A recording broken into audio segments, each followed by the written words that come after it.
Assalamualaikum warahmatullahi wabarakatuh. Pertama sekali saya ingin mengucapkan jutaan terima kasih kepada semua pengundi-pengundi yang telah keluar mengundi untuk pilihan raya di 6 buah negeri. Keduanya saya ingin mengucapkan jutaan terima kasih kepada semua jentera Barisan Nasional dan Pakatan Harapan serta teman-teman kerajaan perpaduan yang lain yang telah bertukus lumus dalam memastikan kemenangan kita di 3 buah negeri setelah pun kita menangi sebelum ini.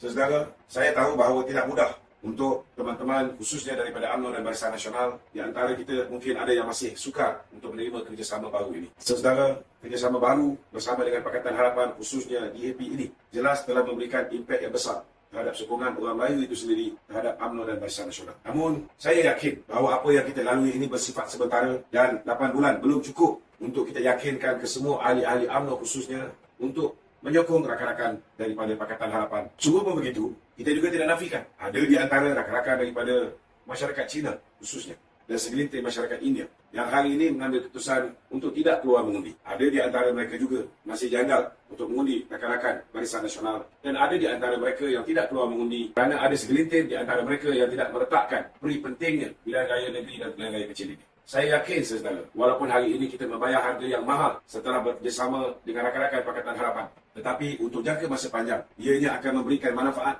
kepada kedua-dua belah pihak, baik UMNO, PN, begitu juga dengan rakan-rakan Pakatan Harapan. Jika kita diberikan masa lagi 4 tahun, 4 bulan sebelum pilihan raya umum yang ke-16, saya yakin sekiranya gerak kerja kita konsisten dalam membela rakyat, dalam memastikan program pembangunan rakyat, pembangunan negara dan pemulihan ekonomi kita lakukan dengan sehabis baik. Ada di antara rakan-rakan khususnya orang UMNO yang belum lagi tergamak untuk mengundi rakan-rakan daripada DAP.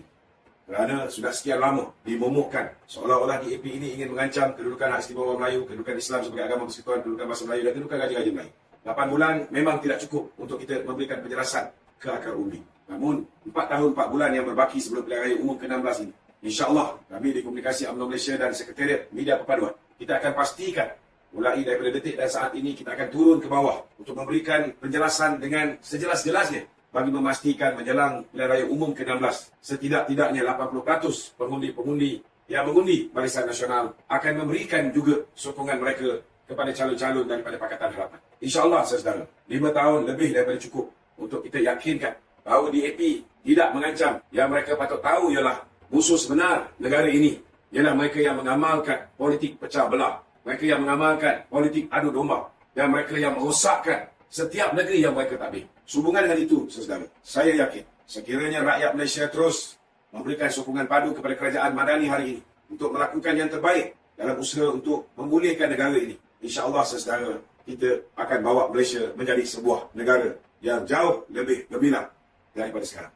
Berikan peluang kepada kerajaan perpaduan pimpinan Datuk Seri Anwar Ibrahim ini untuk mentadbir negara ini lagi 4 tahun. Saya yakin saudara, kita dapat buktikan ekonomi rakyat dapat kita pulihkan, ekonomi negara dapat kita mantapkan dan akhirnya rakyat akan menikmati keharmonian dan titik noktah bagi politik perkauman sempit yang selama hari ini diamalkan oleh musuh-musuh politik kerajaan perpaduan. InsyaAllah, saya juga yakin hasrat kerajaan untuk menoktahkan kemiskinan rakyat Malaysia juga akan dapat direalisasikan seberapa segera yang mungkin. Saya selaku ahli Majlis Kerja Tertinggi UMNO dan teman-teman MKT lain, insya-Allah akan memberikan sokongan padu kepada Yang Amat Berhormat Datuk Seri Ahmad Zahid Hamidi, Presiden kita, untuk terus menerajui UMNO dan memastikan UMNO akan kembali kuat seperti mana sebelum ini insya-Allah. Kekalkan perpaduan demi kestabilan dan kemakmuran. Assalamualaikum warahmatullahi wabarakatuh. Saudara, malam ni saya nak mulakan dengan menjawab seorang manusia bernama Peja. Kenapa Peja? Jago dangdut daripada Negeri Perak. Peja dok kata, dok canang hari ini di surat khabar tuan-tuan. Dia kata kerajaan boleh bertukar selepas pilihan raya negeri ini. Ramai yang congak. Macam mana kita buat pilihan raya di peringkat DUN, di 6 buah negeri, tetapi boleh tukar kerajaan di peringkat pusat. Tuan-tuan, memang boleh berlaku. Kalau hari itu Muhyiddin ditakdirkan menjadi Perdana Menteri. Betul itu? Memang boleh berlaku. Sebab apa saya kata memang boleh berlaku kalau Muhyiddin jadi Perdana Menteri? Kerana lepas pilihan raya selesai, parti Muhyiddin hanya dapat 74 ketua je tuan-tuan. 74 kursi. Kemudian dia curi 10 daripada PN.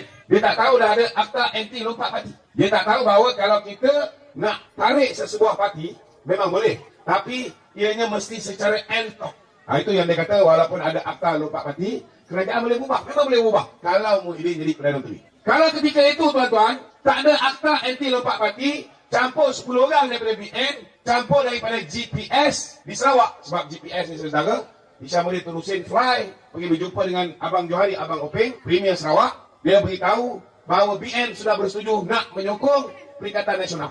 Habis ramai kena tipu tuan-tuan. Sebenarnya tak betul, saudara. Itu sebab peringkat awal Abang Jo memberikan sokongan kepada Muhyiddin. Lepas tu baru dia tahu dia kena kencing dengan Hishamuddin terusin. Sama juga dengan JRS. JRS 6 orang sokong. Itu sebab dia ada berapa tuan-tuan? 115 kursi. 115 kursi boleh bentuk kerajaan tak tuan-tuan? Boleh tak boleh? Boleh. Boleh. Tapi saya nak beritahu saudara, masa Muhyiddin buat kerajaan pintu belakang melalui langkah Sheraton, berapa ahli parlimen dia? 114. 114 stabil ke tidak? Tak stabil. Itu sebabnya saudara, saya nak beritahu, walaupun mereka fitnah BN, walaupun mereka sakau duit dana wibawa, dia sakau duit judi, tuan-tuan, sehingga menyebabkan mereka ada duit luar biasa banyak ni untuk membeli undi daripada pengundi-pengundi. Walaupun dia dapat hasut anak-anak muda kita. Dia kata undi PAS masuk syurga, undi BN, undi PH masuk neraka. Ada juga anak-anak kita yang percaya, tuan-tuan. Saya nak beritahu dengan Peja ni, hari ini 148 orang ni solid bersama dengan Datuk Seri Anwar Ibrahim. Mereka cuba nak buat perubahan dalam UMNO. Mereka cuba nak tukar presiden, cuba nak tukar timbalan presiden. Apa kawan-kawan ketua-ketua UMNO bahagian buat? Dia kata kalau kita teruskan pertandingan di dalam UMNO ini, maka macam mana video-video mereka merasuah pengundi tersebar dengan majlis angkat sumpah. Wallahi, saya undi PAS. Sepanjang UMNO wujud ni, pemilihan UMNO hanya berlaku 3-4 kali. Lepas tu ada kita dengar tak tuan-tuan? Tak ada. Tidak ada pertandingan. Hanya bila Datuk Zahid jadi Presiden UMNO, dia buka seluas-luasnya. Tengku Razali nak lawan? Lawan.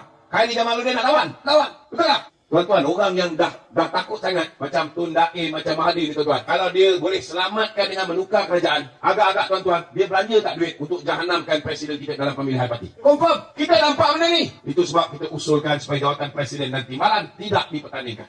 Kita tahu, tak mudah nak menang 6 buah negeri. Apa pun keputusan tuan-tuan, kita ahli majlis kerja tertinggi UMNO dah memutuskan, kita tetap bersama Presiden UMNO. Kita tak akan tinggalkan dia tuan-tuan. Tuan-tuan, hari ini kalaupun kalah pilihan raya, nauzubillah min zalik, saya nak beritahu tuan-tuan, insya-Allah saudara, kita tetap bersama dengan Presiden. Jadi, mana datang Peja punya logik? Dia kata, kita boleh tukar kerajaan. Saya nak beritahu saudara, kalaupun 30 orang daripada BN ni akhirnya tiba-tiba gila, semua rindu zaman lockdown, nak balik bersama dengan Muhyiddin Yassin. Nauzubillah min zalik. Kita bagi contoh, 74 orang campur dengan 30 daripada BN ni. Boleh untuk kerajaan tak? Tak boleh tuan-tuan. Kena pujuk daripada Sabah 6 orang. Betul? Campur dengan 6 orang tu baru jadi 110. Cukup? Tak cukup lagi. Cari-cari siapa kita nak curi ni. Dapatlah tarik seorang. Baru 111. Boleh untuk kerajaan? Tak boleh. Sebab sokongan mesti diberikan secara satu parti. Semua kena sokong. Sebab dah ada akta anti lompat parti. Kemudian, siapa dia boleh tarik? GPS di Sarawak. Saya nak beritahu, hari tu masa mula-mula kena tipu, bila GPS buat keputusan nak memberikan sokongan kepada Muhyiddin Yassin, tuan-tuan. 8 orang wakil rakyat daripada bangsa Dayak ni, tuan-tuan, di Sarawak. Mereka tak bersetuju. Dan sila-sila mereka boleh tinggalkan kerajaan ni. Dia boleh tinggalkan GPS. Jadi, tuan-tuan, Abang Jo ni lagi bijaksana, tuan-tuan. Dia hari ni cukup baik dengan Datuk Seri Anwar Ibrahim berbanding dengan Muhyiddin. Jadi, peluang untuk GPS sokong Muhyiddin tak ada. Kita lihat nafsu serakah Muhyiddin nak mendapat dari Perdana Menteri ini. Mereka gunakan duit sehabis baik. Duit yang dia sapu, duit jana wibawa. Program cukup cantik untuk kaum Bumi Putra. Last sekali dapat kawan Cina, Tokek Cina. Yang pergi collect duit pun ialah Tokek Cina daripada Pagu. Kawan kepada Muhyiddin hari ini sudah pun ditangkap. Orang yang sama tuan-tuan adalah orang yang telah menerima 1.3 juta ringgit bagi pihak Muhyiddin dalam kes UKSB. Cuma beza je tuan-tuan, bila Mahathir terima 2.6 juta ringgit, tidak ada pendakwaan terhadap dia. Kerana dia dituduh sebagai hanya menerima apa yang dipanggil sebagai dana politik. Bila Muhyiddin terima 1.3 juta, ianya dipanggil dana politik. Bila Hishamuddin Hussein terima, ianya dipanggil dana politik. Bila Syafiq terima, ianya dana politik. Tapi bila Datuk Zahid terima, ianya rasuah. Nampaklah tuan-tuan beza. Sesaudara, bukan setakat duit jana wibawa mereka sapu. Bila mereka daruratkan negara, saudara, mereka belanjakan lebih 600 bilion ringgit.